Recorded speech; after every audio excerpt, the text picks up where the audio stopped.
जय श्री महाकाल। आइए हम जानते हैं कि गंगा जी का प्राकट्य दिवस कब है और गंगा जी धरती पर कब अवतरित हुई और गंगा दशहरा क्यों मनाया जाता है। जब राजा सगर ने अश्वमेध यज्ञ किया और अश्वमेध यज्ञ के घोड़े को राजा इंद्र ने पकड़कर भगवान कपिल मुनि के आश्रम में जाकर बांध दिया, तो राजा सगर के 60,000 पुत्रों ने अश्वमेध यज्ञ के घोड़े को खोजा और उन्होंने धरती को खोदकर वहाँ सागर बना दिया।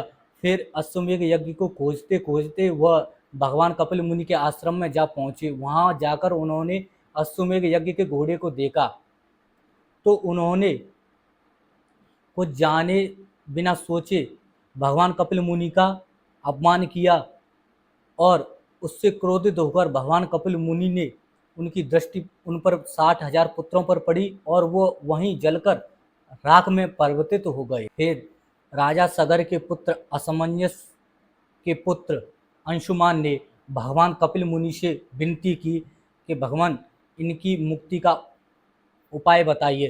तो भगवान कपिल मुनि ने उपाय बताया कि आप स्वर्ग से माँ गंगा को धरती पर लाइए और उनका उद्धार हो जाएगा। और फिर अंशुमान ने माँ गंगा का तप किया और फिर भी माँ गंगा अंशुमान के तप से प्रसन्न नहीं हुई और धरती पर नहीं आई।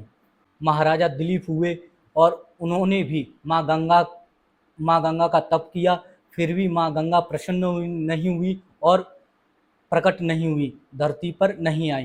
फिर महाराजा भागीरथ ने माँ गंगा का तप किया और उनकी कठोर तपस्या को देखकर माँ गंगा प्रसन्न हो गई और माँ गंगा ने धरती पर आने का उनको वचन दिया। पर उन्होंने कहा कि मेरे इस तीव्र वेग को कौन झेल सकेगा। अगर मैं स्वर्ग से धरती पर आऊँगी तो मेरे वेग से मैं पाताल में समा जाऊँगी। तो उन्होंने उपाय दिया कि आप शंकर जी की उपासना कीजिए, वही इसका हल बताएंगे। फिर महाराजा भागीरथ ने शंकर जी की कठोर तपस्या की, कई हजार वर्षों। माँ गंगा के वचनानुसार महाराजा भगीरथ ने भगवान शंकर की तपस्या की और कठोर तपस्या की। देवादिदेव महादेव भागीरथ की इस तपस्या को देखकर, जनहित को देखकर महादेव प्रसन्न हो गए। माँ गंगा को अपनी जटाओं में बांध लिया। माँ गंगा ने भागीरथ से कहा, जहाँ तुम जाओगे वहाँ मैं तुम्हारे पीछे पीछे आऊँगी। इसी कारण माँ गंगा का नाम भागीरथी भी पड़ा। पहले माँ गंगा भगवान शंकर के जटाओं से निकलती हुई अलकनंदा जी से मिलती हैं, फिर वहाँ से यमुना जी से मिलते हुए गंगा सागर में समाप्त होती हैं और वहीं पर सगर के 60,000 पुत्रों की राख थी और माँ गंगा के जल में राख प्रभावित होती है और मात्र राख से ही माँ गंगा उनको मोक्ष दे देती हैं। माँ गंगा इतनी मोक्ष प्रदायिनी है, मात्र राख से उन 60,000 पुत्रों का मोक्ष हो जाता है। इसलिए माँ गंगा में स्नान करने का क्या महत्व है और कितना फलदायक है। स्नान करते समय पहले आचमन अवश्य करना चाहिए।